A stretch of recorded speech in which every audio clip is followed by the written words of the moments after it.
Today I've got Charlie in the studio. How you doing today, Charlie? Feeling good. Just taking out my laser beams that I have installed in my eyeballs right now. Yeah. So this week, Joe Biden posted a pretty weird and cryptic picture of himself, and I'll just bring that up right now. Not really sure what to think of this, but he came around. What it's meant to be, right, is he's meant to be trolling the MAGA people. I believe is what the intent of this is to get him, score him some points like, oh, he's funny. He knows how to, combat Trump online. And he happens to do it as they're bombing Gaza and while the Super Bowl is happening. So I see that all those things are tied together. We've got the American public completely involved just watching this sporting event, which is just a complete show in itself, while they're going on. And, they've started bombing Rafah, which they've sent basically all of Gaza into this one area, saying it's the one safe zone. And now, let's bomb that too. So if anything, it's a pretty disgusting timing to try to put out something funny is what I would start with. But I think it's he's trying to win voters, and he's trying to get a younger generation to think, oh, look at him. He knows how to use social media. He's funny. He can combat Trump in these ways. And it's all just makes me want to vomit. Yeah. So, he posted this, and like the idea of doing this during the Super Bowl, and which is also the very time that they started to bomb Rafah. They have this thing that they call, what is it? Bread and circuses. When you give the people bread and circuses, you keep them entertained and you keep them fat and happy, and they never ask questions about political issues going on in the world. Now, sports has always typically been the, inheritor of the Colosseum style gladiator sports that they used to have, or in Mayan times, they used to cut somebody's head off and kick it around like a soccer ball for the king's amusement.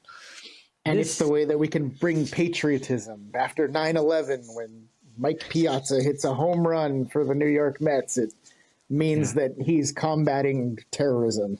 Yeah. I mean, governments who try to rule over their people, they're constantly looking for something that has social cohesion, right? Something that'll get the people to stick together. And sports and religion do that masterfully. Absolutely. Without having to delve into any political policy in any way, or even give any type of answer or any type of assistance to problems that are going on. It's just here, but you've got this. Here, take your mind off of this. And I mean, look at me. I'm wearing a sports hat as we speak. I'm not saying that sports need to be, if you watch sports, it means you're just like the worst person on earth who just doesn't want to pay attention to atrocities that are happening all over the world. But sadly enough, a lot of people are going to pay much more attention to who's getting drafted in the second round than they are to 6 million people being displaced. Yeah, and that's unfortunate because at any specific time.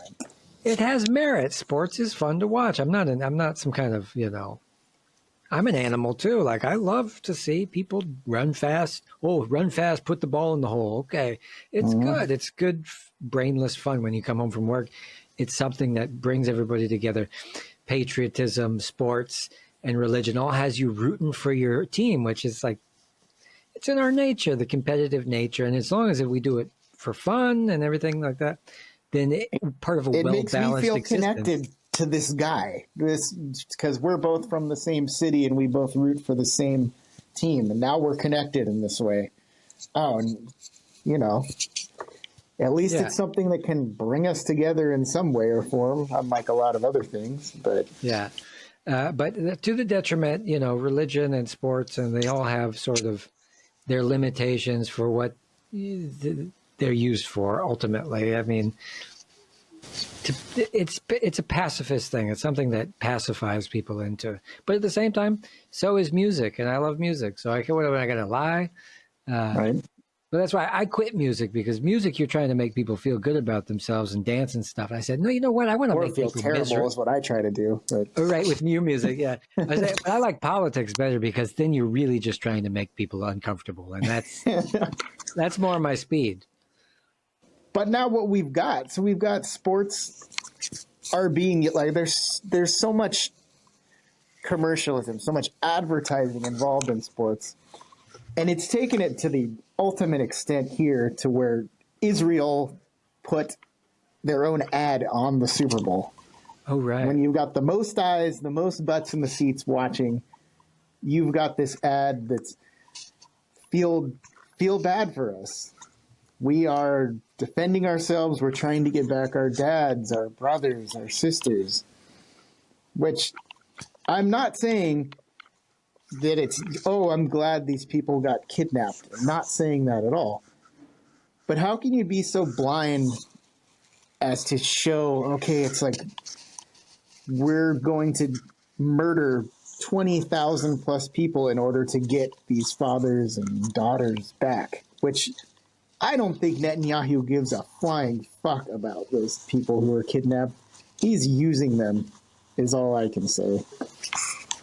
Yeah, it's kind of clear that that's what's going on. I mean, if you have to buy advertisements to convince people that the disproportionate amount of people that you've killed in a war in order to get them on your side, I don't think you're doing too good. And this is what boggles my mind too, is that after all this stuff, with the NFL especially, you had all this stuff, Colin Kaepernick and the kneeling during the national anthem, and how, oh, don't put politics into football, end all this, leave sports as sports.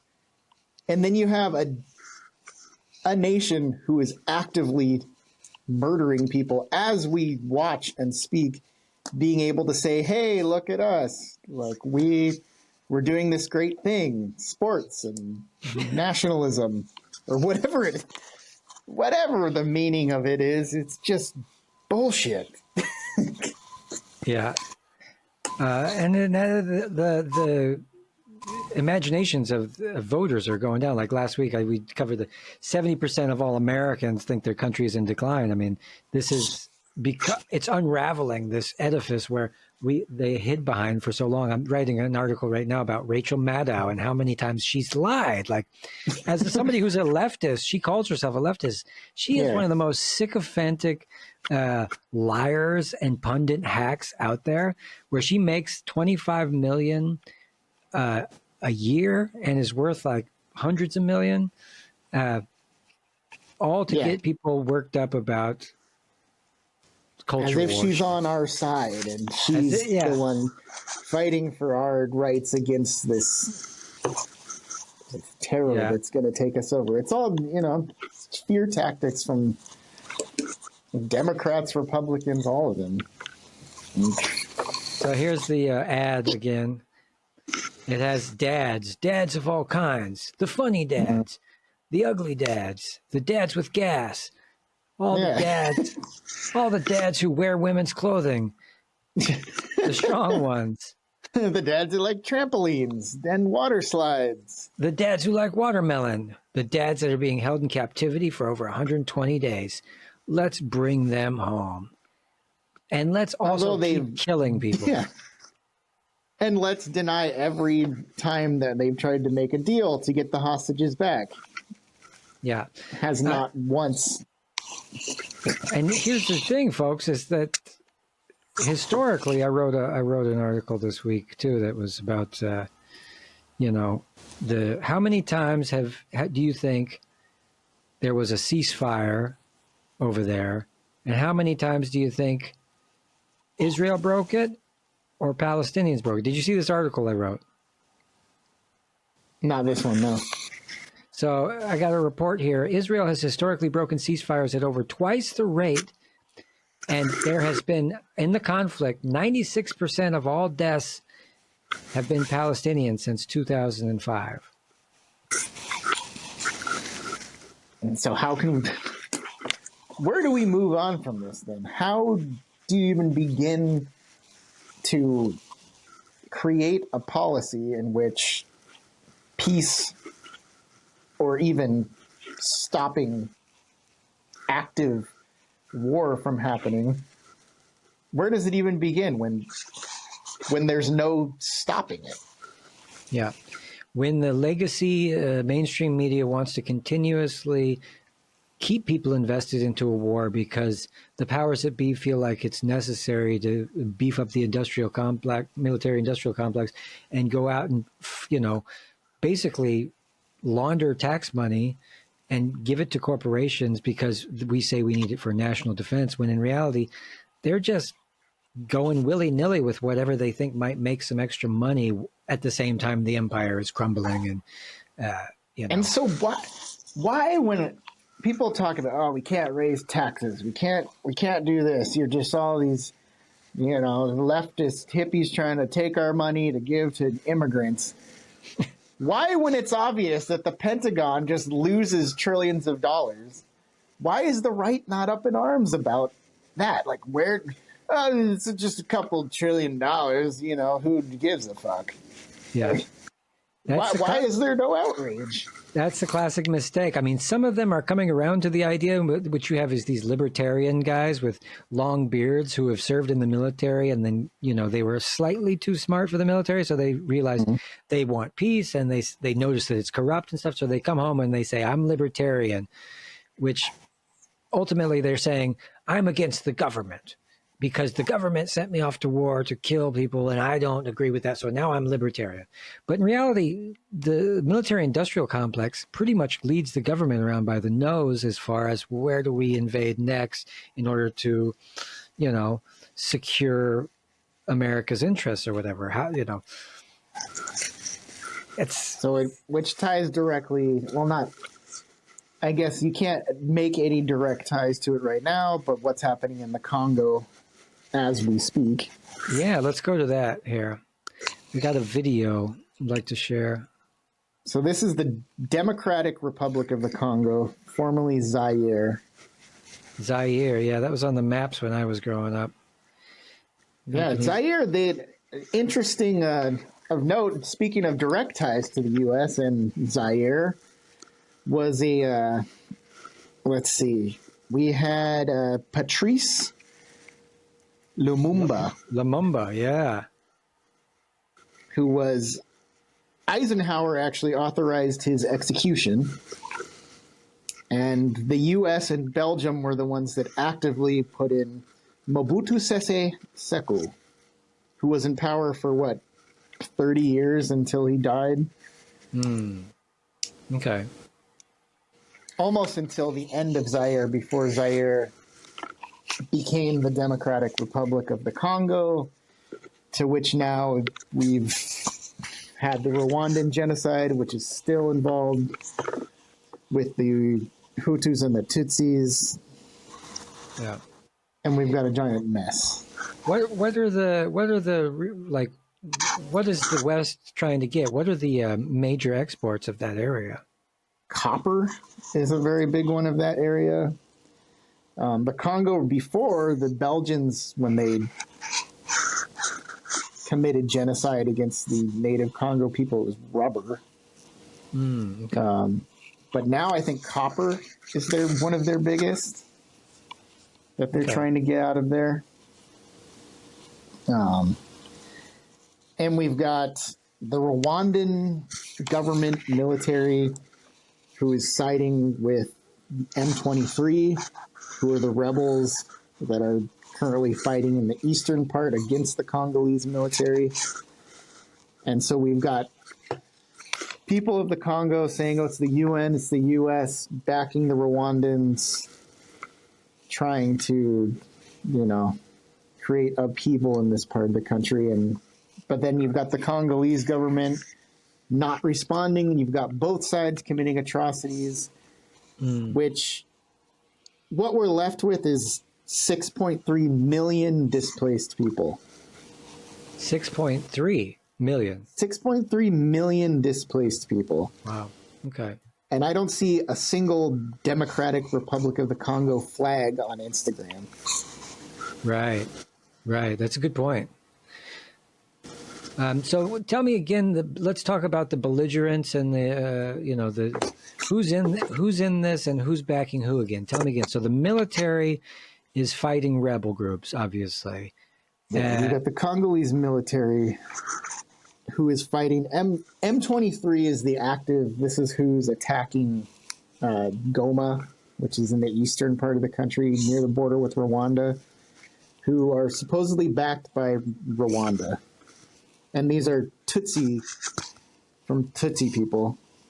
And this goes back to the Rwandan genocide, the Tutsis versus the Hutus. Okay. So this is like is this an ideological war? Is this a race war? Is it what is this officially about? Land? As of right now, it's, as far as I can make it, but it's people wanting protection from each side because each side is just committing atrocities. And there's no specific thing that people are set out to do in this. It's just, we're protecting. We're trying to protect civilians. We're trying to protect civilians. We're trying to protect ourselves. While both sides are not doing that. And instead, they're just committing atrocities against each other and against innocent people.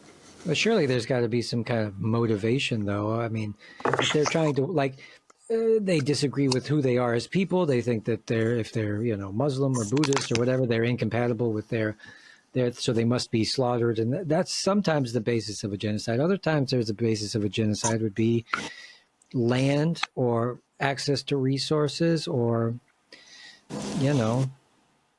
religious zealotry is popular. You can go back to the Rwandan Civil War. And what was that about? Oh, God. We need 15 episodes to really go into this. Okay. I mean, where do we start? Where is the real start of it? Probably centuries ago. Yeah. I mean, you've got the Hutus and the Tutsis that are two different sets of people in Rwanda. So, let's see. We've got the Hutu ethnic majority in the East Central African nation of Rwanda, murdered as many as 800,000 people, mostly of the Tutsi minority in the 1994 genocide. Wow. Lasted for 100 days.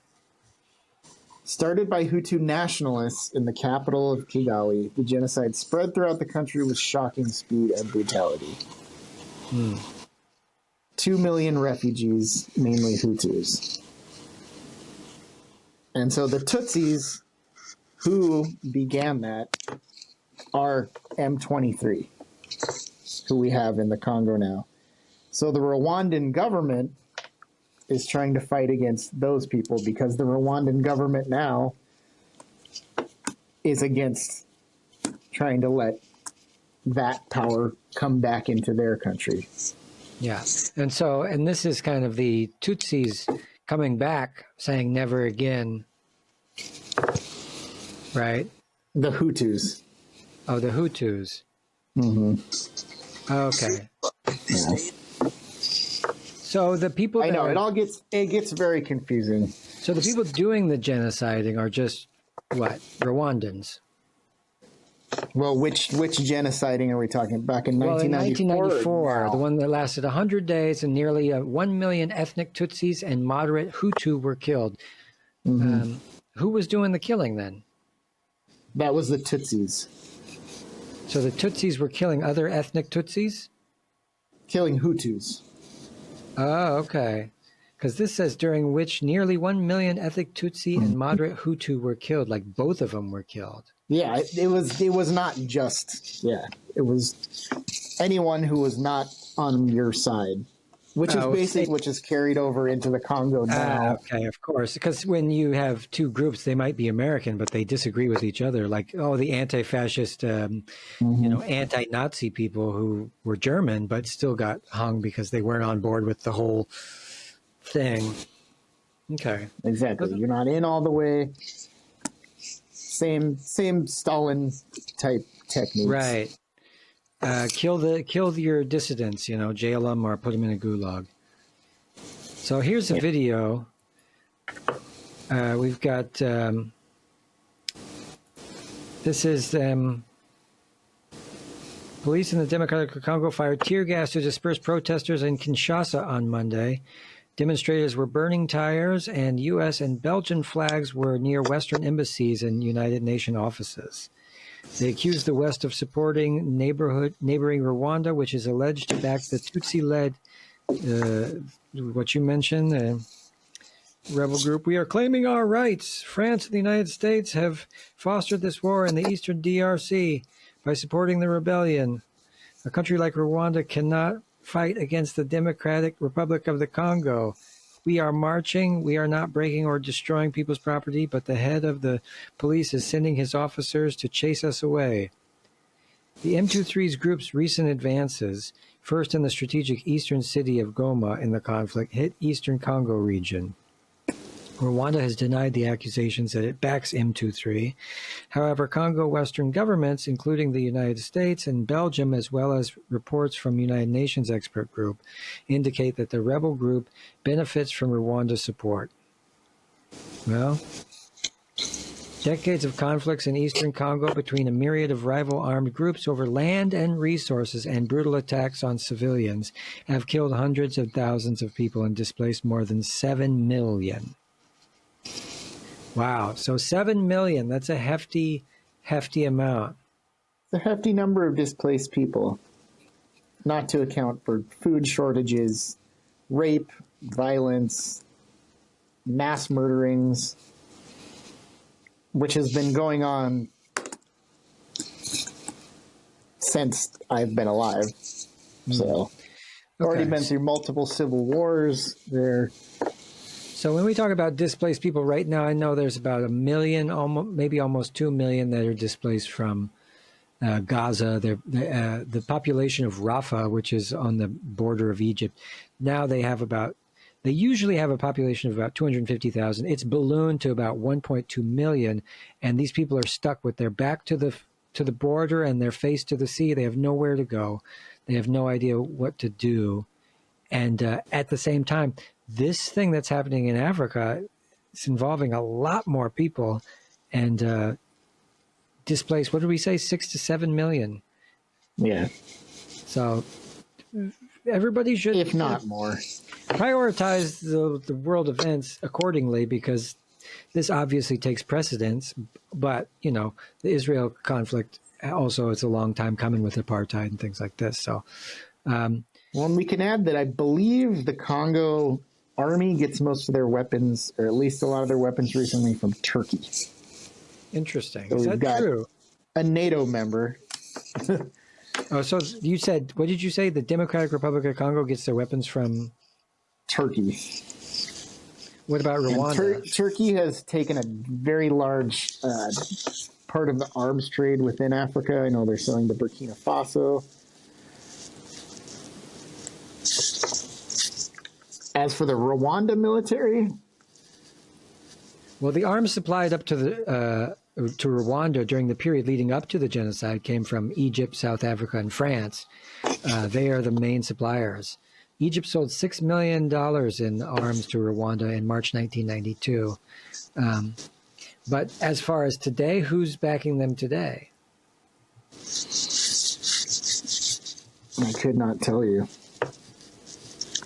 Because, United States is the largest arms dealer in the world. By far. Yeah. So they've got to have their foot in there somewhere. I'm trying because I know South Africa is deploying troops right now to that region.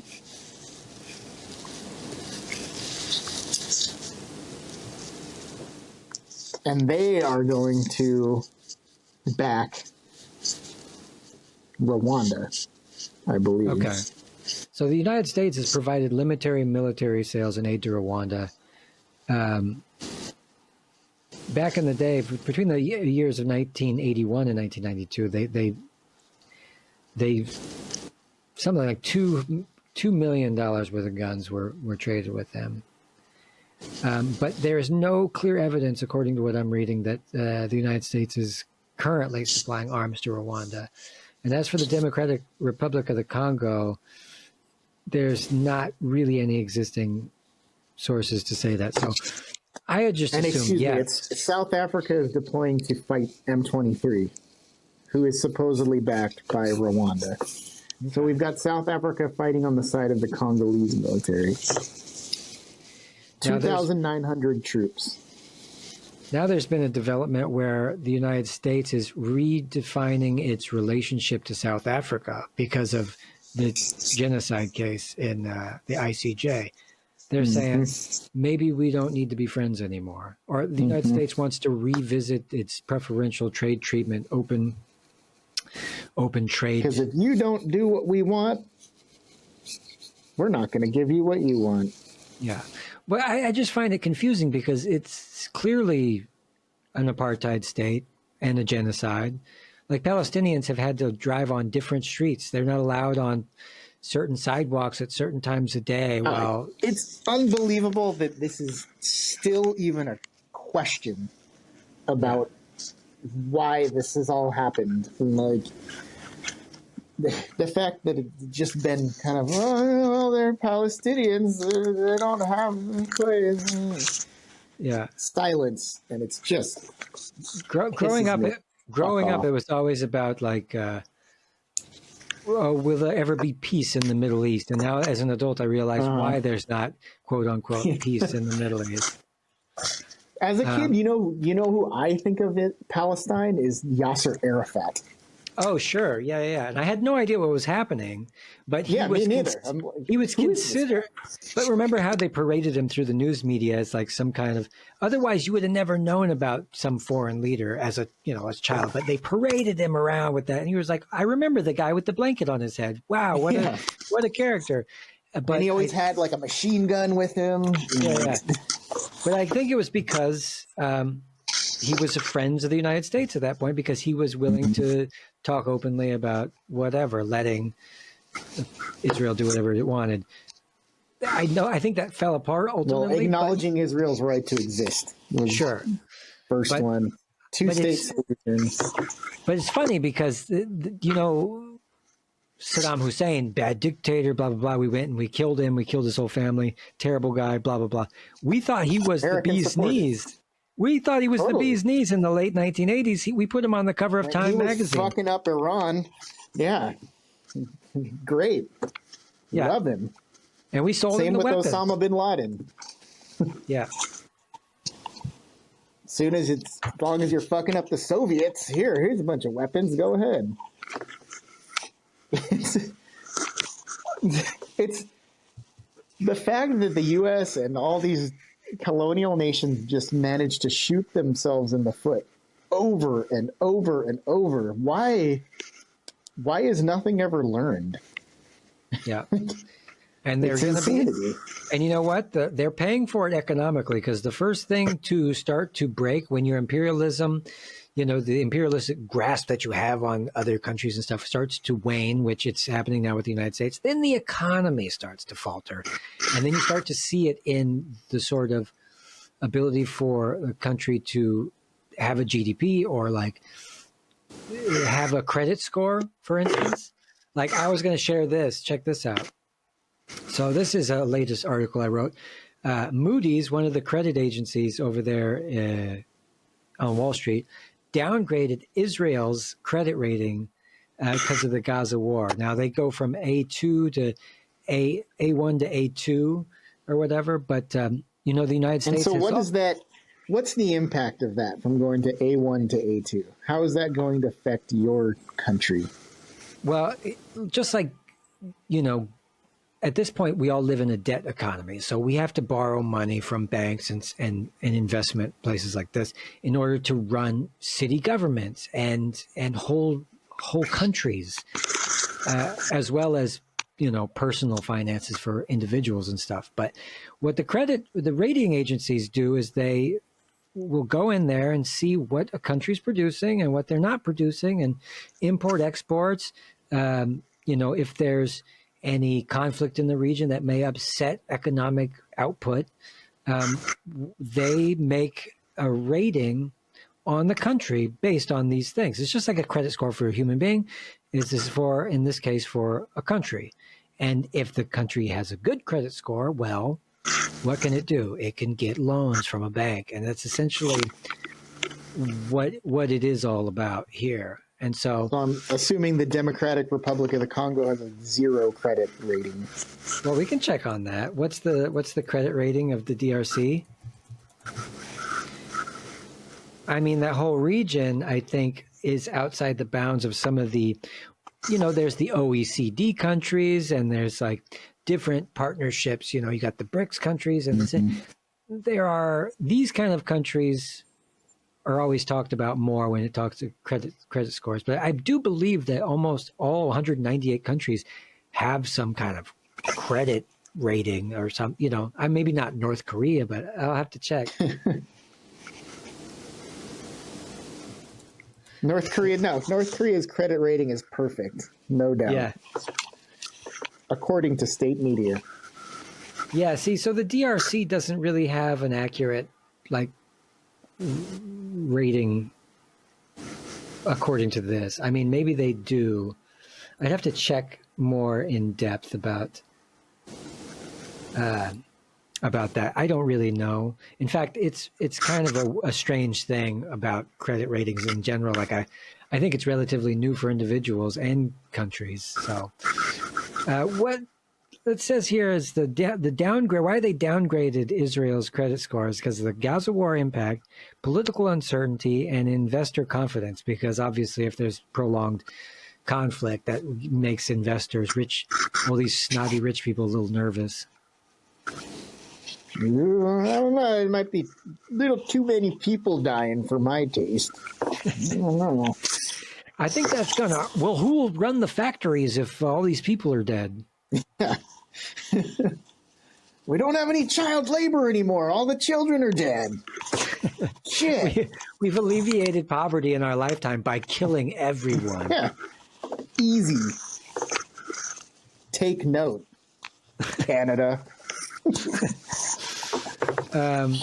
Which countries have the lowest credit scores in the world? That's a good question. But okay, so the Democratic Republic has a B minus, and I think that's because they have a high credit risk. But they have so many resources. Well, they have so many resources. That's a big deal there. Yeah. So there we go. We covered that. I'll run through a few of these other articles here that we've got in the news these days. Let's see. The one I did want to mention, we have a new president being inaugurated or supposedly going to win in Indonesia. Oh, really? It's a real nice guy. Prabowo Subianto. Say that again. Supposed to be the winner. I'm probably saying it wrong, but Prabowo Subianto. Okay. Who was youngest military commander during the East Timor campaign, which was a lovely little quarter of a century long conflict that led to 250 million possible deaths. Jesus Christ. Or no, just 100,000 to 180,000. That's all. That's it. Joe, that's nothing. That's chump change. That's all. You got to pump your numbers up. I was looking at the wrong numbers. I was looking at the amount of money that the U.S. supplied in military assistance to the Indonesian government. As of recently. No, this was this was when East Timor, it's one of the smallest countries in the world now. It has achieved independence. But this was in 1976 when East Timor was breaking free of Portuguese colonial control. And they had this new prime minister, new president that had been in power for about a month. The Indonesian military came in citing a potential for a communist government to take over. And this is when war started that lasted up until like 2000 and around 2000, I want to say. East Timor finally got independence in 2002. So Crazy. But this guy, who is now the president of Indonesia, was a commander in the army, was known that he murdered the prime minister, the first prime minister of East Timor, Nicolau Lobato, and has actually admitted to being parts of massacres, including the Kraras massacre, where 200 civilians were killed. He's admitted to being parts of kidnapping, democracy activists, 13 which have never been found. He was discharged from the military and exiled to Jordan, but now he's come back and now he's set to be president of Indonesia. Well, isn't that great? And I would just wonder if is he backed by the United States? That's my first question: does he lean to the West or does he lean to the East? Because I would assume the West, since he's been an anti-communist, crusader back in the day. But I wanted to kind of tie it in with our Joe Biden and his laser eyes thing. So one of the ways that he gained a lot of traction, because he's ran for president before, he's ran for office before and didn't really gain anything. But now he's gotten like big on TikTok because he's got signature dance moves, and he's supposed to be this cuddly grandpa that shares cat content on Instagram.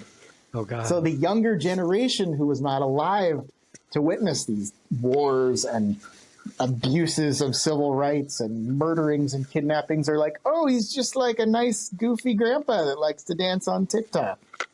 One of the biggest reasons why he got elected. Holy shit! Well, we have to look at that. Definitely. Here, let's watch the video real quick. Prabowo Subianto. See, he's cuddly. Likes cats.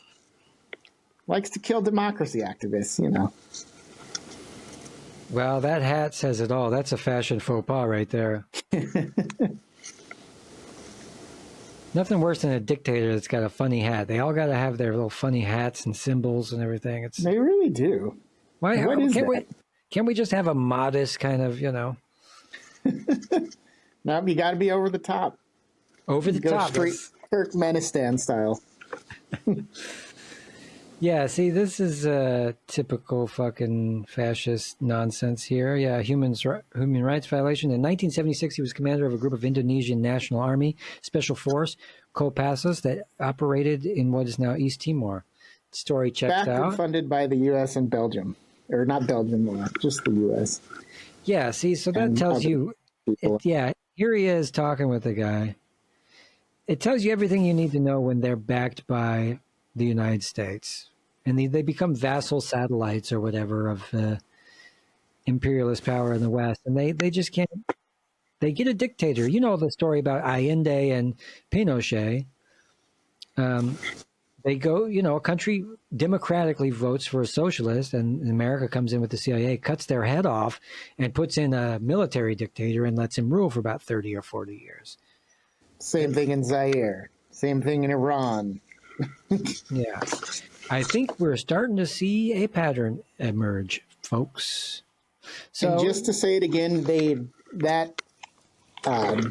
Indonesian military fighting East Timor from 1975 to 1979 received $250 million in military assistance from the U.S. Jesus. Because they might be commies. I don't know. Better go in and kill the entire population just to make sure. Yeah. If you haven't killed every single human being, you're not a very Gerald effective Ford leader. and Henry Kissinger both green-lighted the invasion, supplied weapons, 25-year atrocity.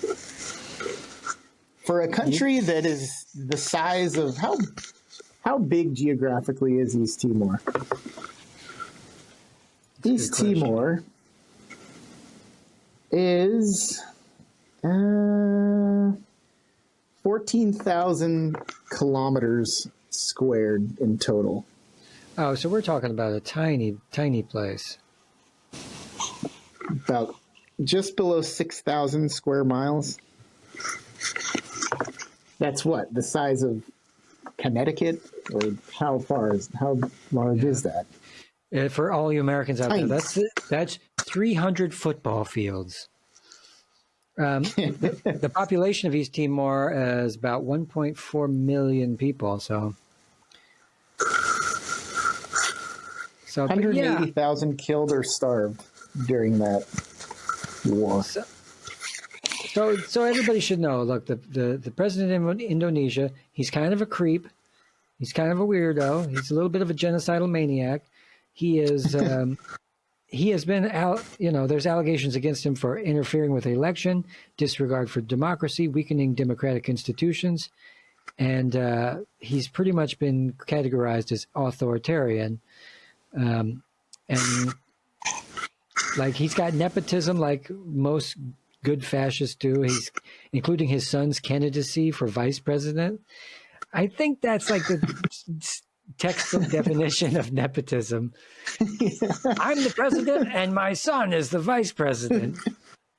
But it's all, y'all voted for it. Yeah. So par for the course as far as some of these sort of imperialist vassal colonies or whatever. So you have to pay attention and look and make sure who's backing who, because ultimately there is some bigger empire behind the scenes. While a lot of people say that Indonesia is sort of neutral, we clearly see that it's not true. But we've had the U.S., Australia, a lot of the Western powers have been behind the dictatorships of Indonesia the entire time. Yeah. And so it continues to this day. All right, well, let's move on. Let's see what else we got. There are some other articles I wanted to blast through before we get out of here. I mean, we're almost at the time up. These are some more fun articles that we had published this week. We don't do fun when I'm around. We only talk about death and murder and atrocities. Yeah, I got one guy comes on, does true crime, where he talks about cannibals eating each other and, necrophilia. That's more fun. That is more fun. It's a little lighter, actually, than the normal political necrophilia. Stuff. Yeah. And then we talk about animal rights, which is just a, everyday holocaust of animals, 80 billion animals a year or something like this. The most biomass on Earth is livestock. If you took all the mammals and weighed them all, 90% of the weight mammalian biomass is livestock. 90%. Yeah, 2%, 7% humans, and then 2-3% birds and wildlife, deer, whatever. Yeah, rhinos, elephants, monkeys. They're less than 3%. It's mostly because all the livestock. Rhinos are going extinct, and the elephants and everything else you've got going extinct. 300 Bengal tigers in the world. They're not going to weigh that much compared to the 80 billion land mammals we eat every year. So, but in that case, I cover nothing but misery on this show. So if it's miserable, send it my way. I want a big taste. So this is a good one. This is a lighthearted story here. This is new study confirms clownfish have stunned scientists with the incredible ability to count. This is true. They did a study where they they observed clownfish in their little sea anemone habitat here, and so they hang out in these little things for protection. That's like their home and stuff. But they noticed that they could actually count each tentacle of these things. So I'll read a little bit of it and we'll go from there. Clownfish reside in the protective embrace of sea anemones. Their symbiotic relationship with these stinging tentacle creatures provides, I was going to say singing, well, that'd be nice, provides shelter and safety, but it turns out that their cozy homes are also classrooms for mental arithmetic. So researchers observed clownfish diligently counting the tentacles of their anemone hosts. When approaching a new anemone, the fish would swim around, visually inspecting each tentacle, and once they had tallied the correct number, they would confidently settle in. So this is cool. And I just have to say, when it comes to animal studies, when people go out to study, let's see how smart this animal is, rhinos, monkeys, whatever. There's never been a time when they come away and they go, well, he was stupider than we thought. No, it's always they're smarter than we thought. We had no idea. And now that you got fucking lobsters doing algebra or whatever,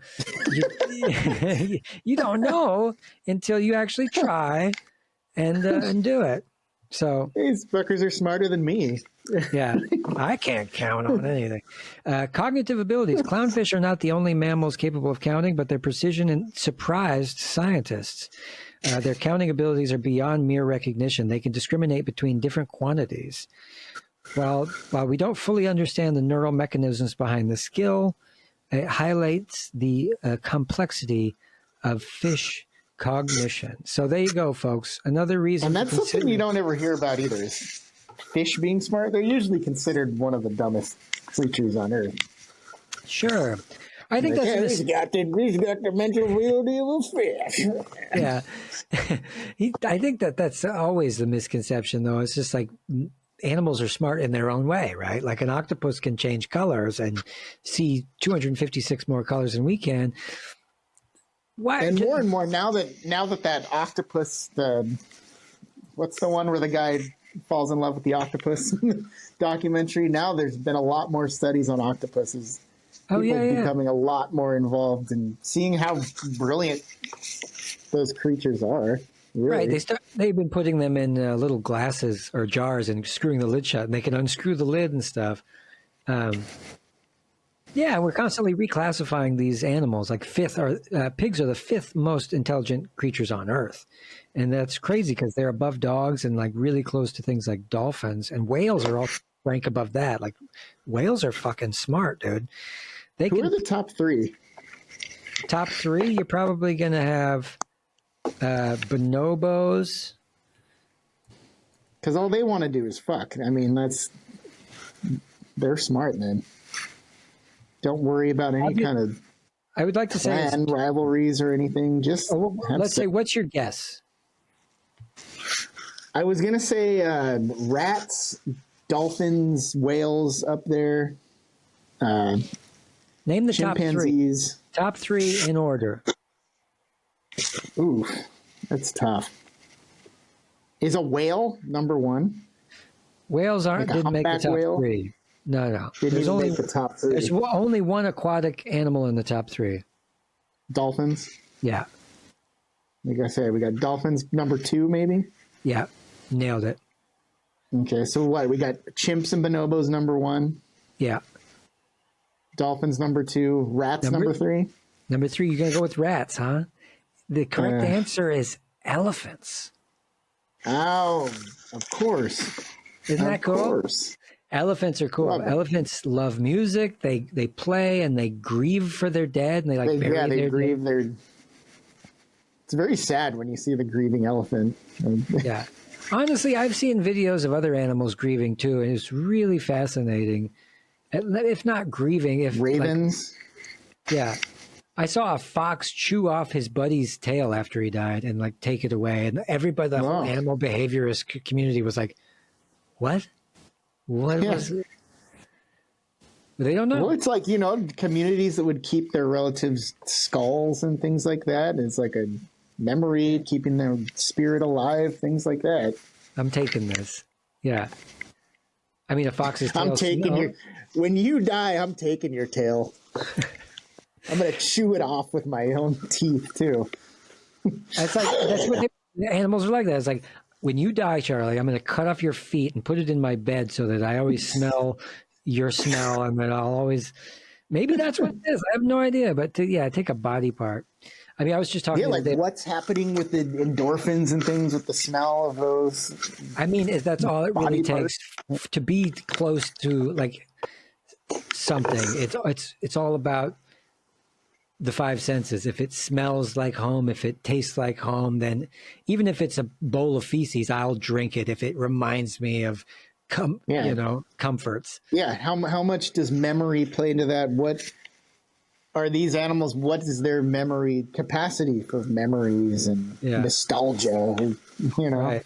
I'd like to believe that you know what I do as far as animals? I just give them the benefit of the doubt and I say they must be really, really close to me. And then I just wait to be proved wrong. It's like, oh no, I think my dog understands everything I say. And then until I notice, no, wait, you are an idiot. You just proved me wrong. But, so I was talking about this the other day, not directly tied, but so there's been orca whales spotted off the coast of San Diego a bunch recently, and they're jumping around and they're killing dolphins. And I was telling my girlfriend, I'm like, dude, people are all like, ooh, cool orcas. I'm like, dude, they're killing my friends, swatting them out of the air and things. The dolphin, because I go out and surf with the dolphins every day, and ever since the orcas showed up, the dolphins have been kind of few and far between. Well, the dolphins, they're assholes. They kill my friends, who are the fish. See? It's all warfare. So it all comes back that even animals and humans, they're all just terrible, miserable things. Yeah. No, I mean, in nature, there are moments where symbiosis happens, and that's cool. That's like magic, right? When the bird sits on the rhino and cleans his teeth and whatever and warns him. What is it? There's a spider that has this other. It has a frog. What it is? It's a frog. Yeah, right. What does it do for it? The spider protects the frog protects the spider and eats the insects that might fuck up the spider eggs. Like because insects will always come in and eat the eggs and stuff, and so they keep a pet frog to keep the eggs fresh or whatever. Yeah. This happens. This what does the frog get in return? Protection. Or is it just a prisoner? It has protection from bigger predators. Because the spider is huge. It's like a tarantula. The spider's like a Tony Soprano type of I got protection for you. Hey, forget about it. I can offer you some protection. You just sit under me and you eat any bugs that come over here and if anybody messes with you, I'll whack them off real good. There it is. Donate. All spiders come from Jersey, by the way. Oh, yeah, that's true. It was one of these New Jersey spiders. I'm from Trenton. I'm from Newark over here. Yeah. I was trying to think of more examples of animals that keep pets like that.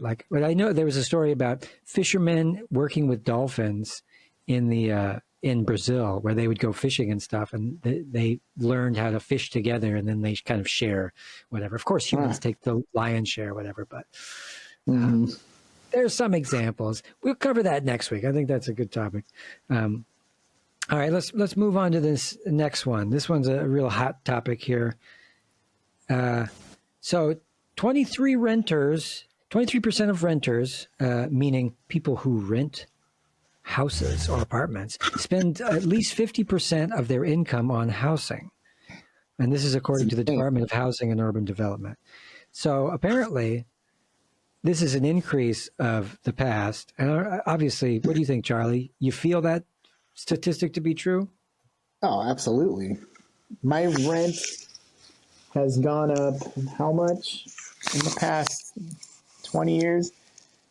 Well, I can say in 2013, I was paying, this was in West Oakland, so that kind of is not equatable with the rest of the market. Yeah, I forgot you lived there. But I was paying $400 to live in a mansion, and now I'm paying over $2,000 to live in a one bedroom in San Diego.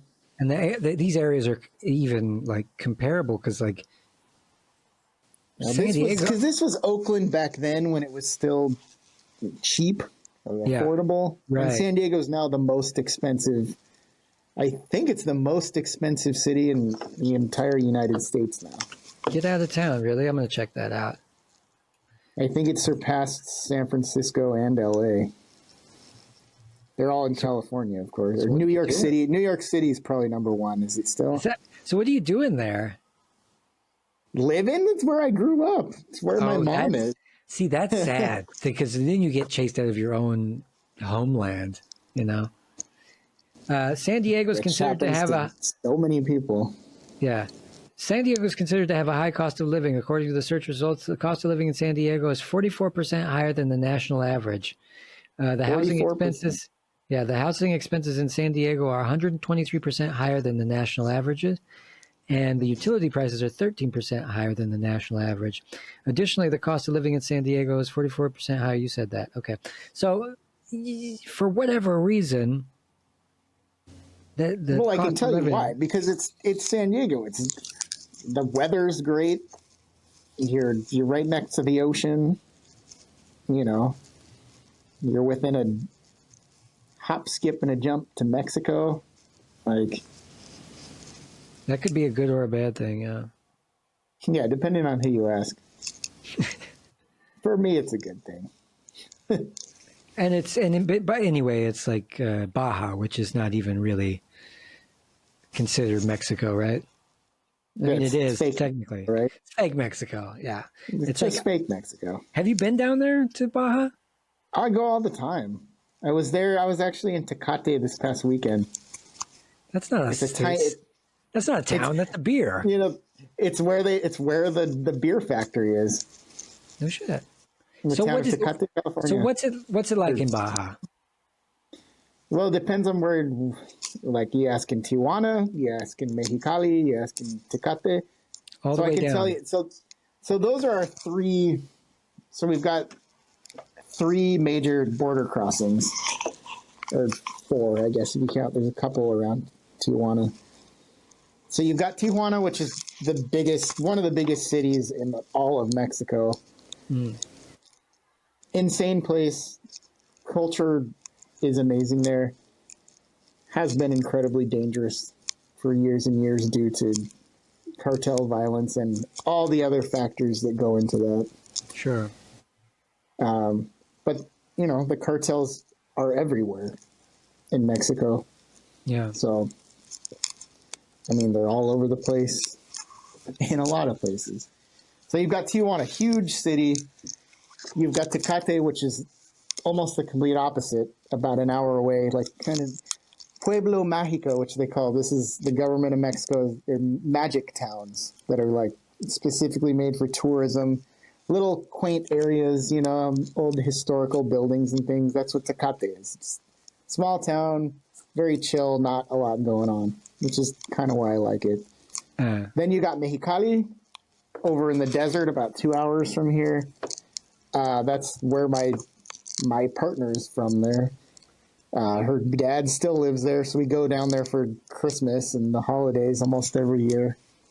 In the middle of the desert, gets 120 degrees in the summertime. You know, it's kind of like your mid-range city. It's not huge, but there's a lot more stuff going on there than there is in, say, Tecate. Isn't it close to the beach, though, where you'd cool off a little bit, or? Mexicali? Yeah. If you're going swimming in the Salton Sea, or if you're going down to the Gulf of California, so no, not really. Tijuana has beaches. Tijuana, and then that's where like Rosarito and Ensenada, and you know, Ensenada's the big cruise ship port. Oh yeah, you're right. The big dirty salty sea. And then you keep going down Baja, and then you get down to like La Paz, and La Paz is a very cool city.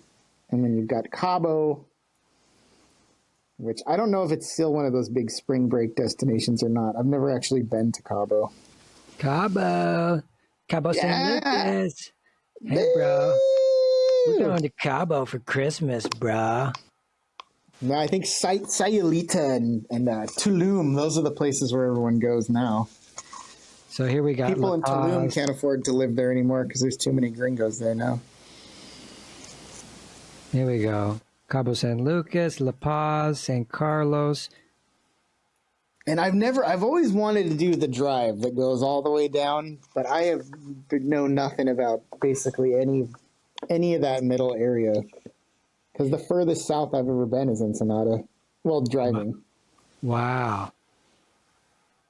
I've flown to La Paz before, but... Well, that's nothing, man. I drove through Mexico from here, Nuevo Laredo, all the way down. It took me 6 months to drive all the way down to here. Oh, you went the whole way. Yeah, it took me 6 months, and then it took me when I got really sick, it took me like a week and a half to drive all the way back. And I drove up through Veracruz, and I came back up through Brownsville. And that's a whole nother episode because I got stories on that whole journey. I mean, that was insane. That was totally insane. I saw a guy get murdered right in front of me, and I stepped in a puddle of his blood as he was like getting stabbed to death at a discotheque in Puerto Escondido. I saw shit make your fucking hair turn gray. Whoa. That was crazy. And you made it out. Like, how? Yeah. How did that all go down? I mean, I just didn't die. That's all. I just got lucky. But I got pulled over by the police and extorted for money at least like 15 times. Yeah. I got deliriously sunburned. I got E. coli poisoning. I had amoebas at one point where I had amoebas and E. coli at the same time. I lost, if you can look at me now and imagine if I lost 20 pounds, what I might look like. It was rough. Like a piece of paper? Yeah. You know what saved my life is eating beans. And I stopped eating meat, cheese, sugar, anything like that. The only thing I could have was beans because it didn't have any sugar, had good fiber, had good protein. And it kept me from throwing up. Everything else I just threw up or had massive fucking fiery diarrhea. Oh, it sounds pleasant. Oh, it's always a party with me, man. I'm telling you. Did you ever you didn't go down past Mexico at all? I wanted to head further, but at that point I was scared and I was like, I should probably turn away because it's already been so grueling in a lot of ways. Yeah. I've spent about 6 months down in Central America. Yeah. See, I want to do that. Very cool. Did you fly in? I flew into Costa Rica because I got a volunteer job working at a sloth rescue. Oh, my wife actually probably went to the same place. Yeah, I think we might have talked about this. Made me realize I didn't want to be a biologist. Because of all the sloth poop? No, just I'm so much more interested in humans than I am in animal behavior. Even though it makes me sick and makes me want to just disappear off the face of the earth every day. I mean, I would say studying both would give you a good idea about what's really wrong with people, right? If you're like constantly bewildered about what people do, then look at the animals and first of all, you'd find that animals are the nicest fucking people you can meet. And secondly, well, humans are like the worst too. There's like, we do things that no other animal does. But at the same time, some stuff makes sense that we do. We're like, oh, this dude's on the train. He's eating his boogers. And you're like, that's natural. That's fine. Honestly, if I see a guy picking and eating his boogers, I'll be like, that's fine. Go for it. What you're into, right? I mean, sloths not the most exciting creatures to observe, though. I spent most of my time just like sitting in the rain in the dark watching a sloth sleep for 8 hours. You need something more active. You want to watch it. Give me something that'll do like a mating dance or something. Although when sloths want to mate, they can hustle, man. Really? I saw one that was trying to get his game on, like chasing this female through the trees, and it was like, they do this like sound when they're trying to mate. That was probably. Oh, and I saw two sloth fight. Oh, really? Was it in slow motion? it like would grab, it would like release its arm kind of slow, and then all of a sudden, whack, like super fast. And they were just having like a slap fight. Here you go. Mating sloths.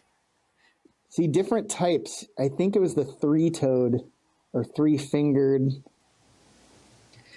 It wasn't the two-fingered. That's my nickname. Oh, three-finger. Three-finger Jeffries. Here we go. This guy. Yeah, there he is. There, the three-finger. There he is. Those are the ones that I saw. He's like half raccoon, half broom. He looks like a dirty old broom. And then I'm sure that their genetic makeup has zero to do with anything. They're probably related to turtles or something. Right. Yeah. That's generally how it goes. I love that. I always talk about this, but when they brought back when they first originally found, I think it was in New Zealand or Australia, I think it was the duckbill platypus, right? When they brought it back, they're like, everybody thought that it was a phony, like they had sewn together several different animals. Fake, right? Yeah. Well, like the Okapi, nobody believed that the Okapi was a real creature until they finally caught one or photographed it. Let's check him out. Oh, yeah, look at him. He's nuttier than a bag of fucking squirrel shit. Cryptozoology in live. Yeah, he's got a barcode so you can scan him when you're going through the checkout. It makes it easier. Oh, this one's not working. Got to go back and get another one. Keep scanning him over and over. Call the bag boy. Call this the bag one's boy. Gone. Price check on the Okapi. Price check. Oh, this one's past its date. Go back and get a fresher one. Look, this one's obviously broken. This is cute. It's a cute animal. Oh, I'm a sucker for animals. I mean, have you ever owned a dog in your life, Charlie? For sure. For sure. I mean, man's best friend or? Absolutely. I mean, I loved her. She hated literally every other person to ever come in contact with her.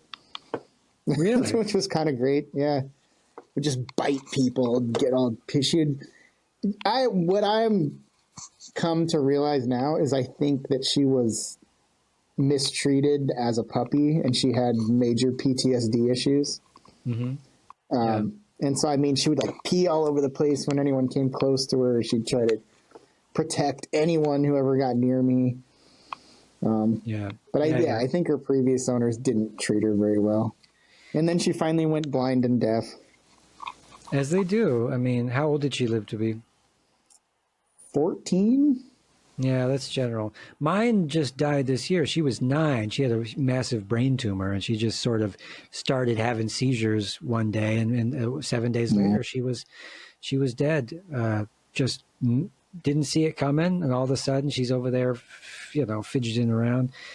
A horrible, horrible thing. Anybody who really loves animals, but absolutely, yeah. But I look at my dog. I mean, dogs are the greatest thing that we have. Music, booze, and dogs. That's right. It's the greatest thing that we got. My partner, she really wants one. But I'm like, all right, as long as you feed her and take her for walks. As long as I have to do nothing. Yeah.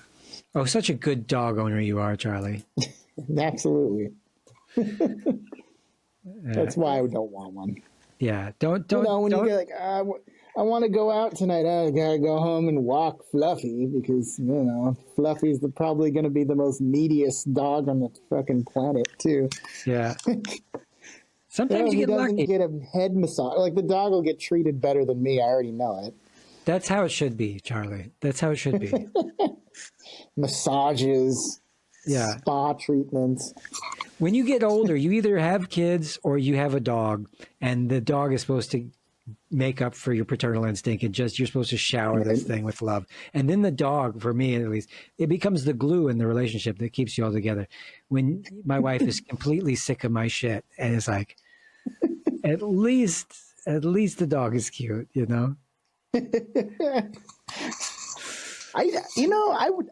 kind of want a cat.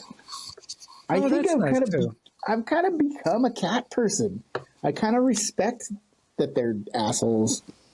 Well, they're autonomous. Like you have to earn their respect, you know? Like they don't just come in right away. Love you. It's like, eh.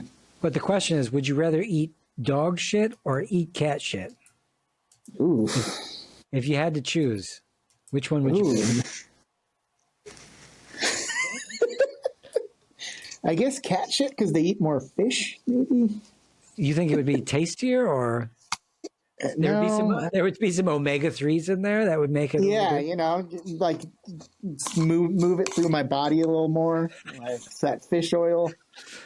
I think cat shit is way more toxic. Now, on the other hand, if you ate dog shit, you'd probably be eating a bigger quantity because they're bigger animals. Yeah, but at the same time, because cat shit, it does.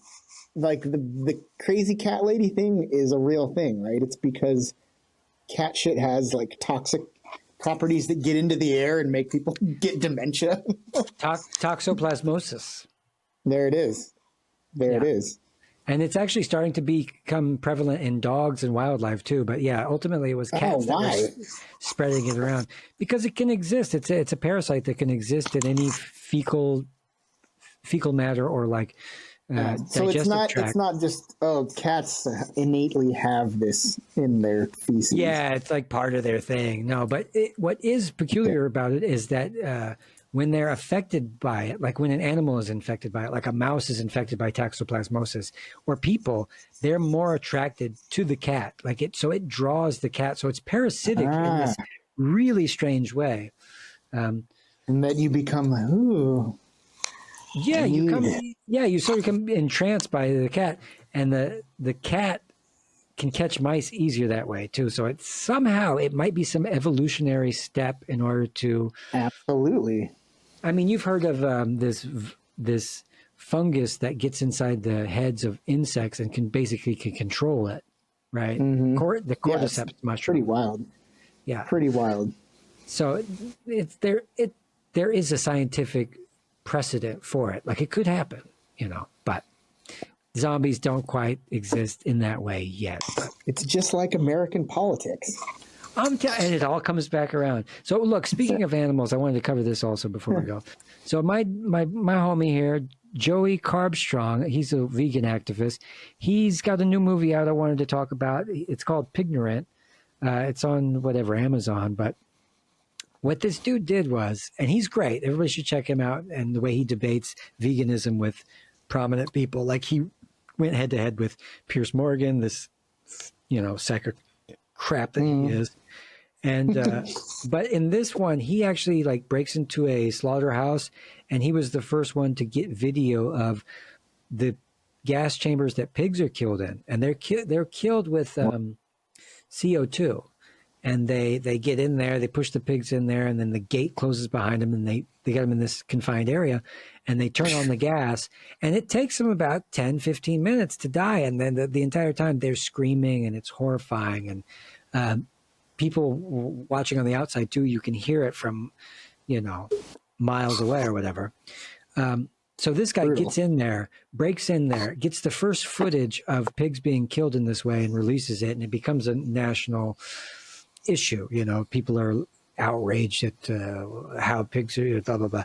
The vegan population of the UK has doubled in the last year, or let's say they tacked on another million so 1 million people went vegan in the UK this year. So things are going good. Is that sustained, or is that just like these people like my ex? Oh, I'm a vegan. I only eat tacos on Sundays. Yeah, no, I think asada on Sundays. Ultimately, these figures aren't exact because people are reporting on what they are, and there are people that do it wrong that skip away, but the trend itself is increasing. So we're seeing an increase all around, and 200 million vegans worldwide, and 1.5 billion vegetarians, and year over year we get a little bit bigger. And so I think it's coming around, and people will find it on their own once you become open-minded enough to go and see. Let me give it a shot. Let me see what it's all about. Let me make sure that I'm getting all my nutrients, and then, try to become a part of the community itself, where you're looking for recipes and stuff like this. Once you get to that point, you're in. So has there been an industry response to this documentary? I mean, as all industry responses, like the meat industry is constantly lobbying against the IPCC and all these kind of everybody who's going after. But the thing is, the carnivore diet is already heavily funded by the meat industry, and so they've got their angle, right? Getting people on these low carb, keto, carnivore diets. That's their main angle, is saying, well, you can eat as much butter as you want as long as you don't eat vegetables or whatever, or grains. Goddamn asparagus. Yeah. There's some ridiculous claims out there. We can go into that another day. But as far as this movie is concerned, there's probably going to be pushback with all of these documentaries that are promoting veganism. There is huge pushback.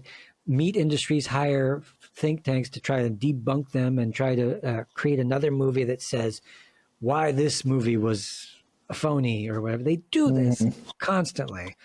But evidence-based nutritionists and doctors are noticing now that you want to be Mediterranean omnivores, or very best is plant-based. But plant-based is a lot more difficult because then you really have to get your omegas from flax seeds that you have to sort of either chew or grind, and you do have to supplement when you're vegan. You take a multivitamin every week to get B12 because B12 is only found in soil, which was originally how it got into meat. And it's something that happens in the stomach of animals, including humans. If we were to eat soil, we might be able to produce some B12, but it's not an efficient or safe way. Dirt. Come on.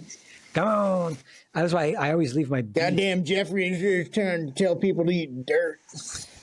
I was hanging out with one of my friends from the South, and I got him a beet salad. And he's like, I like beets. They taste like dirt. Mm-hmm.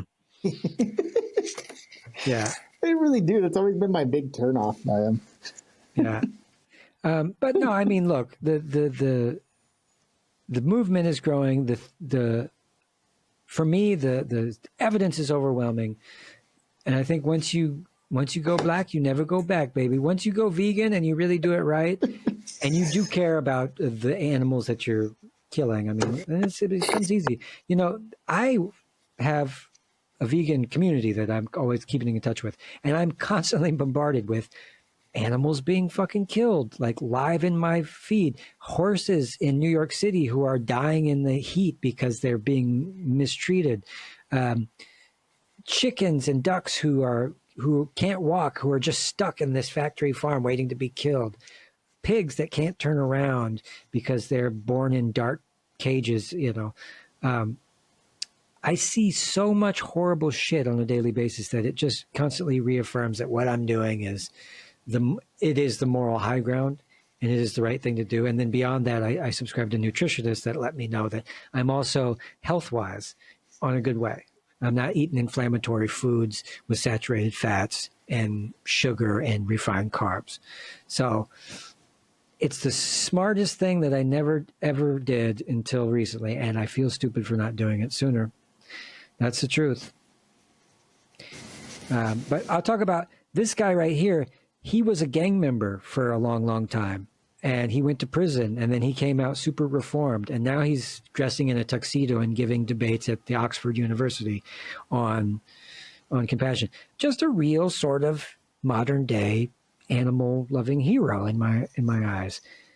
Especially when you consider pigs. We love dogs because they're smart and they're good companions. Pigs are smarter than dogs, so we really should be at least not random and arbitrary when it comes to picking. Oh well, this animal's cool, but this one's not. It's like you could do the same thing with races. Well, as long as it's not a black guy, like it's the same thing. You're just saying, well, I'll eat a pig, but I won't eat a dog. That's ridiculous. You know, in Europe they eat horses. And they feed horses to dogs. And in America, we're like, that's wrong. It's like, we just made this up. At least have decency and consistency. And you know what's funny is there is a activist group out there called Elmwood's Organic Dog Meat. And what they do is they go spoof on people and they say, we have the best, most delicious cuts of dog that you'll enjoy. It's all organic. They're grass-fed. They're killed humanely. And they go around and pass out brochures trying to get people to understand the difference of what they call speciesism when you're trying to decide between these two. Like, you're being speciesist if you say, well, I'll eat him, but I won't eat him. So they go, what's wrong with eating dog? They're stupider than pigs. Good stuff. Well, what are your thoughts on the like cricket burgers and things like that? Well, look, using bugs for protein. Well, I wouldn't do that because I'm vegan and I'm not going to eat a living creature. But at the same time, there are tiers that I should worry about, and they don't have a nervous system. Now, they do have a reactive system where they'll pull back if they feel like they're in danger, but they don't necessarily have a nervous system where they go, oh, I'm in pain. So what you do to them is slightly different, but at the same time, I don't have to eat them to survive. So why would I? And besides, they're fucking bugs. It's fucking gross. I mean, and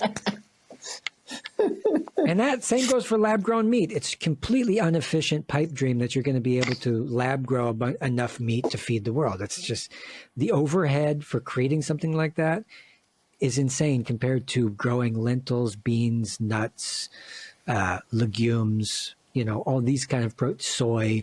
If you grow tofu and tempeh, these are the premium protein sources that we're currently feeding to animals instead of just eating ourselves. But I think, what do I think about it? I'm not into eating bugs. I mean, what's wrong with you? Who is? I mean, really. Wouldn't call it vegan. Oh. And the other thing is they have their place in the ecosystem, and I wouldn't want to breed anything into existence to eat them if they're autonomous little creatures that have eyeballs and seem cool. And so my initial thoughts to where my brain goes from here is, okay, so perfect Chris Jeffrey's world, the whole world goes vegan. So then the next problem that we've got now, okay, water. Where does all our water come from for our crops? And this is not really connected to veganism straight up. It's just in general. I love and for this. The future of humanity is, where the fuck are we going to get water from? Well, to be fair, we've pulled so much groundwater out of the earth that the earth has actually shifted axis and it spins at a different axis now. That's true. But here's the thing is we already grow an insane amount of crops for, you guessed it, livestock. Okay.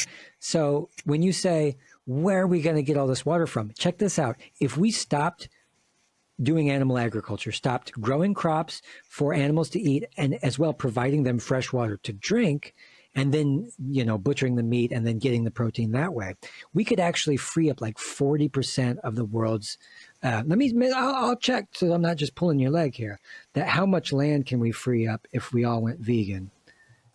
Well, and then it also just, where my brain goes from here is, okay, who controls the water? Because you can already predict 50 years from now, that's going to be the number one traded stock on Earth, probably. So, there's already concerns about people trying to stop you from collecting rainwater. That should be illegal. Like, nobody should be banned from collecting rainwater, but they do. They do this in several places in the world. That's a huge concern. As you know, the CEO of Nestle got caught 20 years ago on tape saying that he wanted to own aquifers and stuff like this, things that should be in the public. And this is why we rail against capitalism and privatization, is because we don't want other people to own stuff that should be the public commons. Like when the Native Americans had all the Europeans come, and the Europeans said, can we have all this? And the Indians said, we don't know what you mean by have, but yes, enjoy everything that you. It's because white European settler colonialists, we have this idea that we can own and take everything and make it private and stuff. This is not a good idea. Earth is mine. So the vegan land movement has reportedly saved 25 acres of land from animal farming. It's suggested that if 5,000 people joined the movement, it could approximately equate to 250 acres of land being saved every month. So as far as water goes, let me check on that.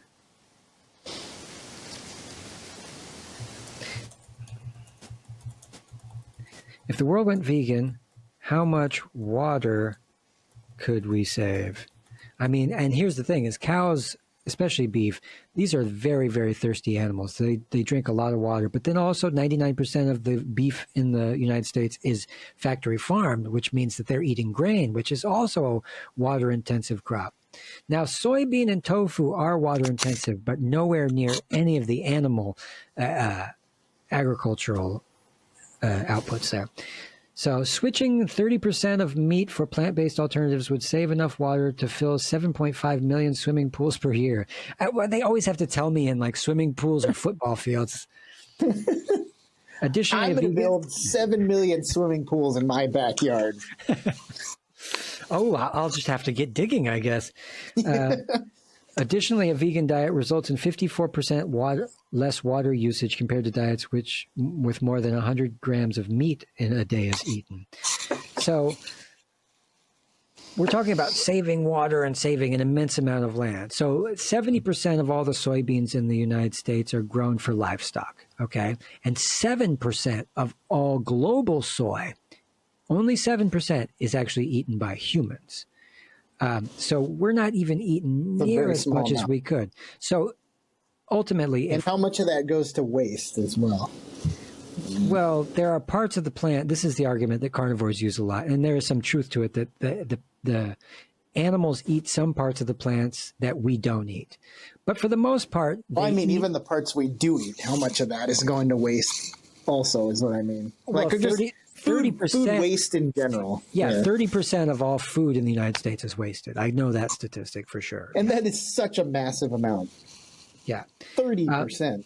That right there already trumps this stupid idea about personal freedoms. Like, it's my personal freedom to waste all this food when there's an ecological sort of consequence to this. And this is what libertarians don't understand, or conservatives don't understand, is that we're not all rugged individualists. We can't just survive on our own. We are an organism together. We got this far in our evolution because we worked together and we understood that we don't want to poison the commons and things like that. So, well, and that's an argument that I have with libertarians a lot. Is like, well, and the argument is they would just assume that people wouldn't want to poison their water supply because that's for them too. But people still do that kind of shit. Yeah. They just don't care. Yeah, the libertarian idea is that people would never do anything wrong because people are inherently good. Like, what? Which just destroys me every time. Libertarians on their own are some of the most selfish people in the universe. I saw who was it? Sam Cedar take apart a libertarian who called on the phone, and he's just like trying to explain to them, like, he thinks taxes are coercive. And it's like, well, isn't being forced to work coercive too? He just had him on this run. Now, libertarians' heads are full of air, and that's really all there is to it. And if any libertarian wants to come on, I love an easy debate. Come on and let's do it.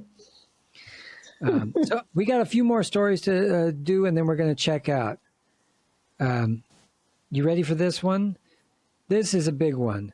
In 2024, America has 15.1 million vacant homes, while homelessness is at an all-time high of 650,000 human beings without housing. And then you see, I put a little picture of a guy sleeping on the street here to illustrate what that looks like when you don't have a home. Now, I was homeless for a long time. Let me tell you, folks, wasn't pretty.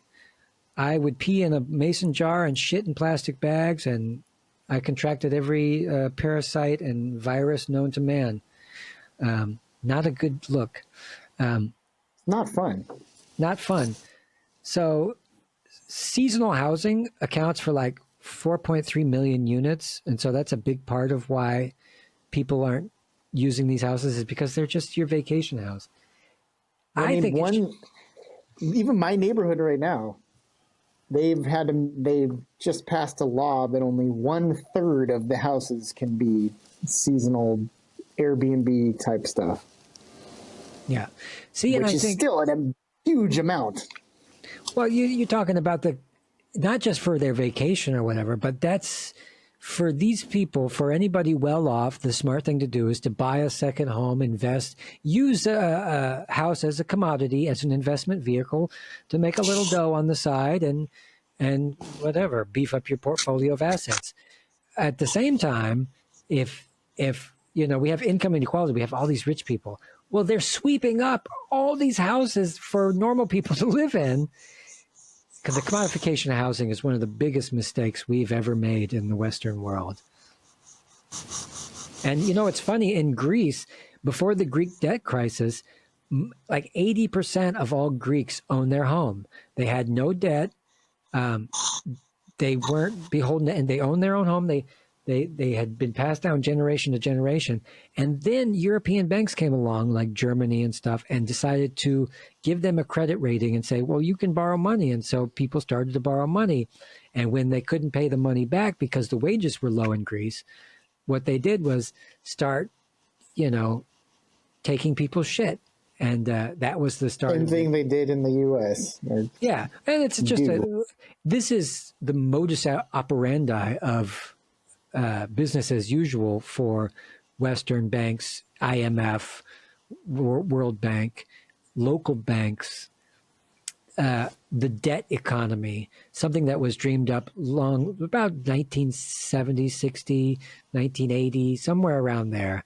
We slowly transitioned from, we privatized all these things, and we started to move towards this thing where, well, you take out debt in order to get ahead. Like, you could have bought a house in the 1970s on a year's salary.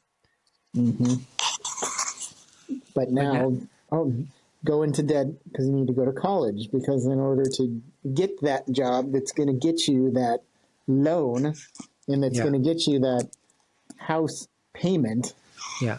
In our lifetime, the same thing happened with cars. Like, in our lifetime, cars were still sort of relatively affordable. You could go get a clunker for a few hundred, and now you have to take out a loan in order to buy a used car that's about to shit the bed.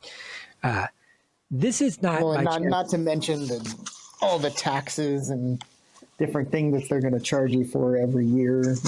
Registration, sure, yeah, and they did this brilliantly. And the conspiratorial part of me says, well, how brilliant is it to make everything that's a necessity something you need to go into debt for? We're talking education, cars, housing.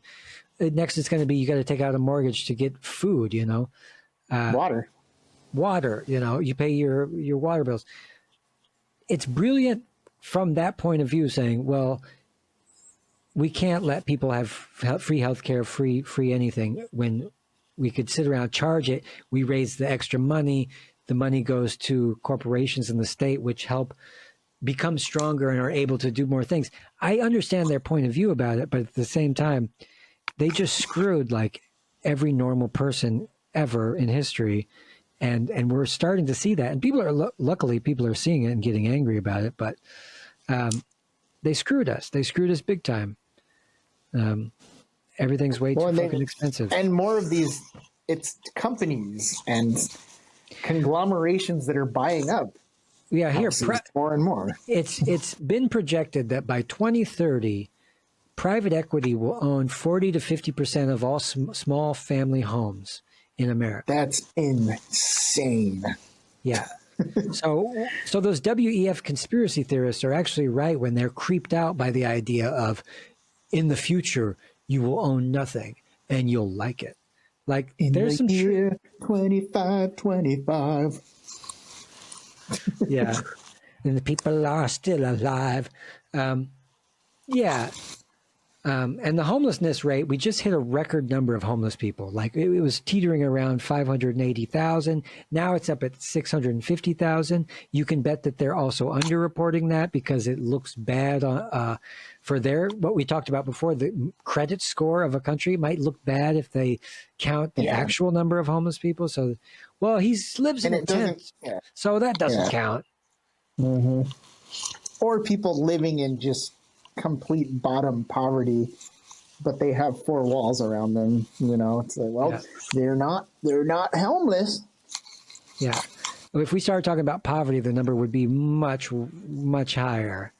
You know, that's the difference between like overweight people and like obese people. Like 30% Yes. of the country is obese, but 70% of the country is overweight.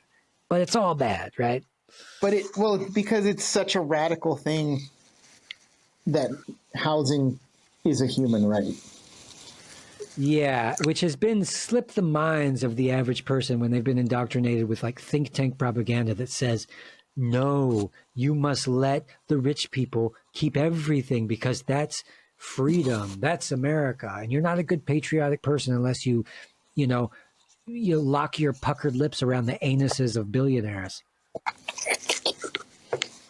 But I mean, because here you have, as it says, 15.1 million vacant homes. Okay, so it doesn't say the size of those houses, but say, for instance, a quarter of those are mansions. You could break those up into single family dwellings. You could house every single homeless person and still have a lot of empty houses left. You could take 7% of all the empty houses and house every single homeless person out there. Yeah, the largest chunk of vacant home are seasonal housing with 4.3 million units. These are beach houses, hunting cabins, and timeshares that mostly are empty throughout the year, while homeless people are under bridges. Yeah. Yeah, and 40%, like I said, MetLife Investment Management said that they did a study and said that they could own 40% of the single-family rental homes by 2030. Holy smokestacks.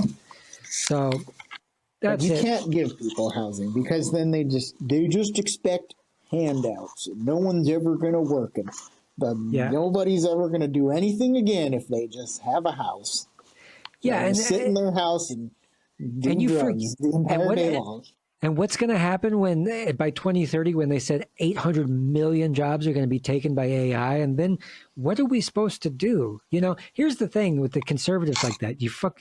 I'm almost getting mad at you for doing the character. I'm like, let me tell you something, bucko. Son of a bitch. Let me tell you something, Charlie, son of a bitch. Mitchie McConnell over here. When we deindustrialized our economy and we decided to send all jobs to Mexico that were factory jobs that had unions and good pay and that we were really needed for that work, when we shipped all that, we deindustrialized our country and we made it so we're basically a service economy rather than an actual economy. So we're sitting around selling people goods and serving each other corporate bullshit. Like when you go to Applebee's, they cut the bag open of the food and just cook it right. Like nobody's actually providing anything of value. Homemade, just like your auntie used to do it. Just like old grandma Mama used to do. Oh, here comes Hickory Tritt. The Alfredo sauce just dumping out. Yeah. Hickory Tritt coming out. It takes one person to come out and say, I'm going to press this button and then it's like the gig economy where it's like, the dude who drives the taxi, the Uber car, he doesn't own the car. He doesn't even have officially a job. Like he's officially like a freelancer. He has no insurance. He has no benefits. And yet he's totally beholden to these corporations in order to survive. He cannot be a small businessman. And the small businessman doesn't exist. So it's like, what the But that's the libertarian take on it right there. Is that, but then he's going to have to pay into all these things that are going to, it's going to break him and it's going to break the whole system. Is it though? No. Isn't that what No. when America was truly the most in the best shape? Now, granted, we were still an imperialist power stealing stuff from other places, but when we were the best off was in the 50s and 60s when the tax rate for billionaires was like 90% or some ridiculous number. Like, and that's the That is the easiest fix of anything that you can possibly do, is to adjust taxes where people pay what they can and what they should. Yeah. Although taxation is, Theft. robbery. Yeah. Yeah. No, this is a common misconception. This is what selfish people say in order to get away from the biological truth about what human beings are, right? Libertarians like Milton Friedman and the famous piece of shit economist Milton Friedman and Thomas Sowell, fuck him too. They would say stuff like, they would make false, claims about the biological and psychological and sociological nature of human beings in order to fit their narrative. If you give people welfare, they won't do anything. That's demonstrably false. It's false. Yeah, it is. It's been proven that it's false, that it actually works completely the other way around. Yeah. And only blowhards who have gone to Ivy League universities who come out and go, nah, would say something like that, never been poor in their life, never seen welfare in action, doesn't know what it can do. And even the data no idea suggests, how it works even. The data says when you give people help, they get better. And they stay better. It cannot be overstated, the effect that just mentally in your brain, you have a place to go home that is yours. You can do what you like there. It is your home. You can sleep there. You can be warm. You do not have to worry about getting robbed. You do not have to worry about developing infections. You got plenty of other things that you have to worry about, but it's one thing that goes off your mind, and it's always going to help you. And anyone that wants to debate me on that, I will debate them on that. I will debate. Come on the forever. show. We will debate the shit out of anybody on this show. You come on through. I mean, you're right. And I don't see how libertarians, look. If you want to build up society into a place that's all these pull up your bootstraps type of people, you need some kind of help. Because, sorry, even Ayn fucking Rand had her aunt. She was able to live with her aunt's house, that fucking hypocritical bitch. Ayn Rand, for all you libertarians that I doubt are listening, Ayn Rand took Social Security money. She took welfare. That's true. But she would never, ever admit it. Yeah. This is just typical phony baloney nonsense and stuff. I mean, look, there's some truth to the idea that it's good to have people have the motivation to work, but I'm not like, let's go do Joseph Stalin style industrial communism. If we do communism, it should be fully automated, 21st century luxury communism. And if not, let's do democratic socialism, right? Let's do some form of nobody left behind, but also nobody too far ahead, because these guys. But housing and food. Basic. It's not going to break us to give everyone that. And even if a quarter of the people who got free housing and food just did nothing the rest of their lives, our state of being as a whole is still going to improve. Because how much of that money goes wasted away to military spending and to all the other bullshit that nobody, conservatives, libertarians, Democrats, nobody seems to give a shit about. Yeah. Check this out. Those people that you say would do nothing with food and all this stuff, basics covered for them. If they didn't give the basics, you know what? They probably also wouldn't do shit and end up in jail and cost taxpayers even more money for rehabilitation, for being a criminal asshole or whatever. Going to go rob people because they need things, and doing drugs because they want to forget about how shitty their life is. Yeah. Yeah. And this is where we need to rethink the criminal justice system and how we treat criminals. But try telling that to a chud who just wants to protect his family from, minorities. All those minority rapists out there that are coming for your children. Yeah. This nebulous, It's like the Blob. Fantasy. Yeah. It's a raping great fantasy. blob. Well, the truth is too, though, that people like to be scared. Like they love to be motivated by fear. And so that's the big motivator. That's why we had the Cold War. It's what gets things done. It's what gets things done the most of anything. Binds us all together, you know. Mm-hmm. We're all scared of what we don't understand. And we take solace in that because we're all in it together as far as this goes. Yeah. So you just get over it, you fucking chuds. All right, one more story, and then we're gonna go. This one, I had a few more stories I wanted to do, but this one is near and dear to my heart. It went viral. I posted it in some socialist sites and stuff. So this is the story about feminist icon Gloria Steinem being an anti-communist CIA operative who kept the feminist movement from discussing class.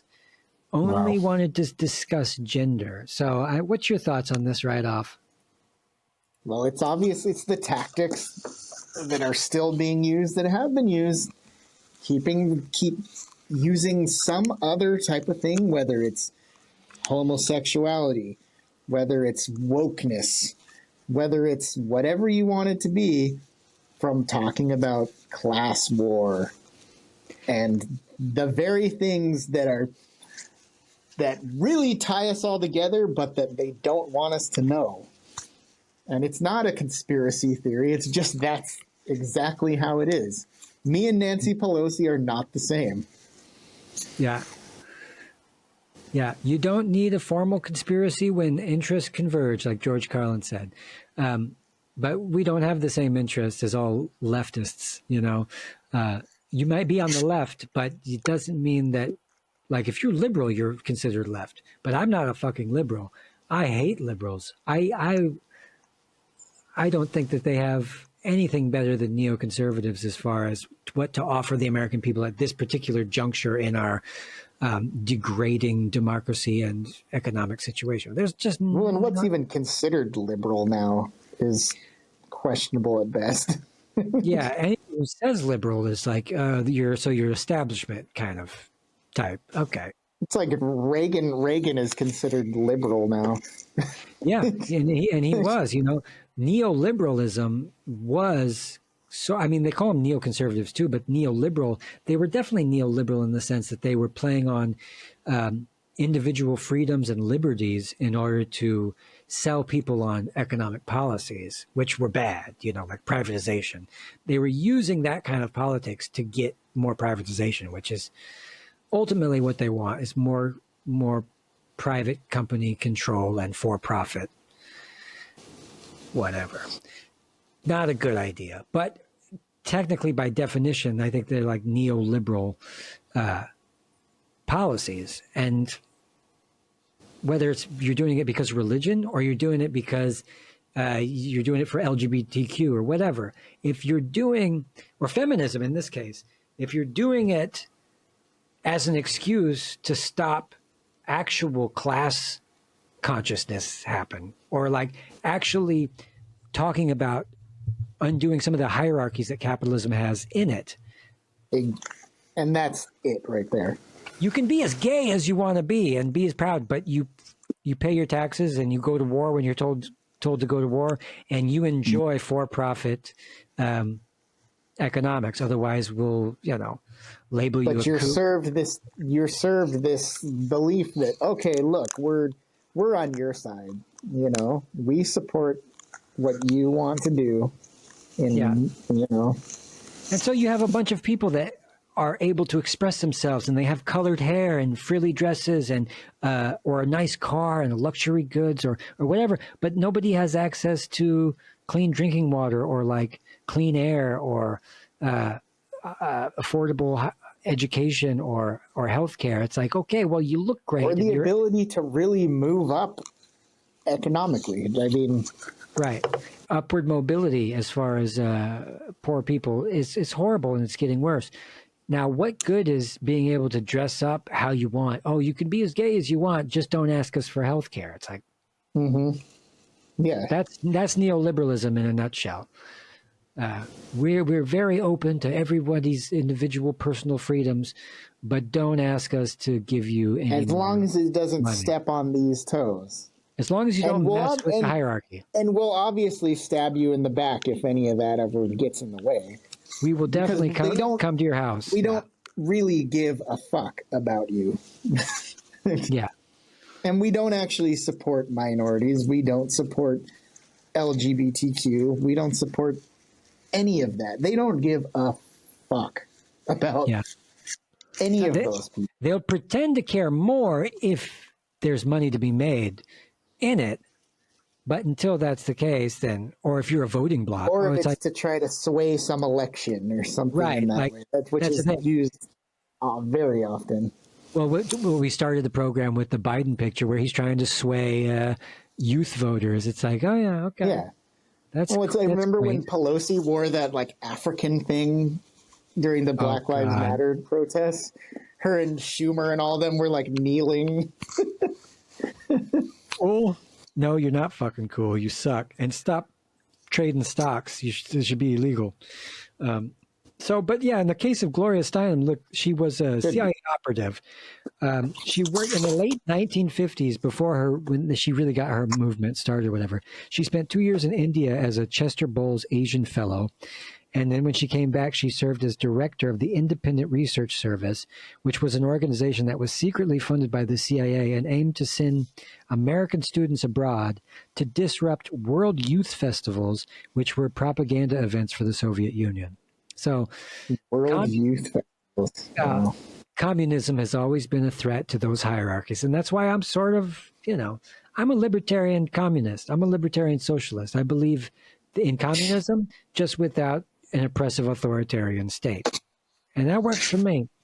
Get rid of the hierarchies, and then we'll see how much motivation we have to work after the fact. But but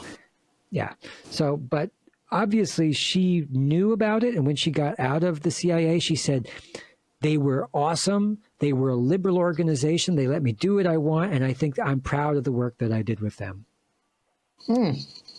Yeah. Very proud. Just a piece of trash. So I'm against it, obviously. And you know what's funny is like that she's not the first celebrity that has been like worked for the CIA. Like the guy that made Orson Welles. Everybody knows Orson Welles. He was in Citizen Kane and stuff. He was a huge leftist at the time, and that even a lot of people said that he was communist and stuff. Mm-hmm. There was always this push and pull between these two camps as far as celebrities. Langston Hughes. Was in the CIA? No, he was also communist, right? No. Wrote for communist newspapers. I'm talking Charlie about some of the good ones. Arthur Miller, Lena Horne. I think so, yeah. A lot of actors in that day, because this was before the Communist Party was like made illegal. At some point, they made it illegal. And McCarthyism. Yeah, that sort of turned out to be a total bust, But it ended a lot of careers, ruined a lot of people.